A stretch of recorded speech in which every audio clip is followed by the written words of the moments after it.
The release of Israeli hostages is a welcome turn of events, but one that comes at an agonizing price.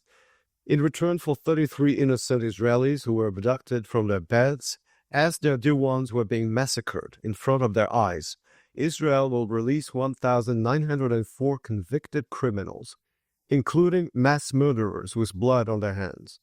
No wonder Israelis are divided over this agreement, including among families of hostages. Some cabinet members have voted against the deal. Others have abstained. The dilemma is tragic. It requires a painful choice between the freedom of hostages and the safety of all citizens, and it involves wavering justice for mass murderers.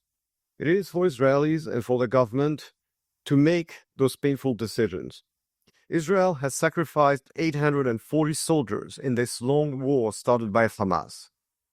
There have been major achievements in that war, including the crumbling of Iran's axis of aggression. But Hamas has not been fully defeated, and the Islamic Republic of Iran is still sowing violence while advancing its nuclear program. The war, in other words, is not over. Senior Hamas official Khalil al-Hayya said after the signing of the ceasefire that October 7 will forever live as a source of pride and that jihad will continue. Demonstrators in New York, London, and elsewhere have been calling for the continuation of the struggle against Israel. Jihadists and their allies will continue to kill Jews and to try and destroy Israel, and they will continue to fight Israel not only with weapons, but also via legal warfare or lawfare. In that struggle, Israel needs its allies in the free world. And this free world must understand that precisely because we are committed to international law, we must not let institutions established by democracies be hijacked and politicized by autocracies. We must defend basic international rules, but without being naive.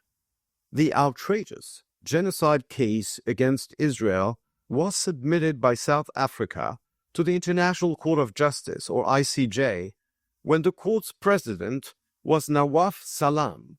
Salam is now Prime Minister designate of Lebanon, a country at war with Israel. While he was representing his country at the UN, Salam attacked Israel violently and relentlessly. The ICJ case against Israel was submitted by South Africa in December 2023. A few days later, South Africa's President Cyril Ramaphosa met publicly with Sudan's militia leader, Mohamed Hamdan Dagalo, who is accused of genocide by the U.S. government. But do not expect Ramaphosa and his Qatari backers to submit a genocide case against Dagalo at the ICJ. Should we really believe that the ICJ is impartial and that it does not mix law with politics? Same thing with the International Criminal Court, or ICC.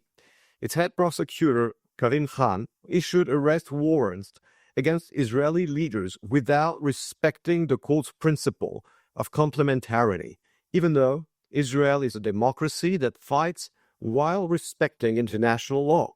But Karim Khan just met in Syria with its new leader, Abu Muhammad al-Julani, who is a former al-Qaeda commander. As for Syria's former leader, Bashar Assad, he was able to flee his country without any arrest warrant from the ICC, despite his multiple war crimes and crimes against humanity. The ICC is also being manipulated by pro-Hezbollah and pro-Hamas organizations to harass and to arrest IDF soldiers and officers. Among them is the Hin Rajab Foundation. Earlier this month, it asked the ICC to issue an arrest warrant against IDF officer Ghassam Alian while he was in Italy. The Hin Rajab Foundation was founded by Diab Abu Jaja, a Lebanese pro-Hezbollah militant who lives in Belgium and who holds Belgian citizenship.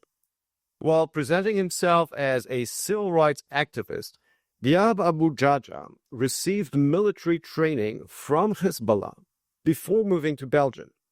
He has praised Hezbollah and Hassan Nasrallah on many occasions.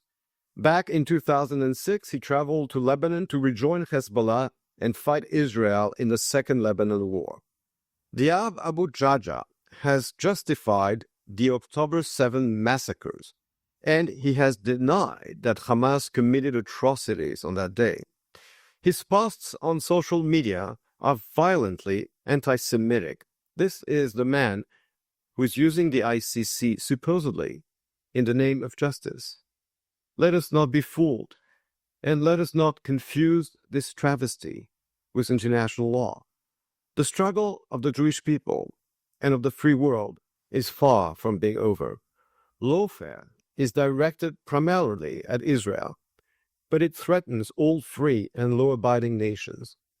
We call upon our European allies to be clear-sighted about the hijacking of international law by jihadists and to be on Israel's side as it goes through agonizing days.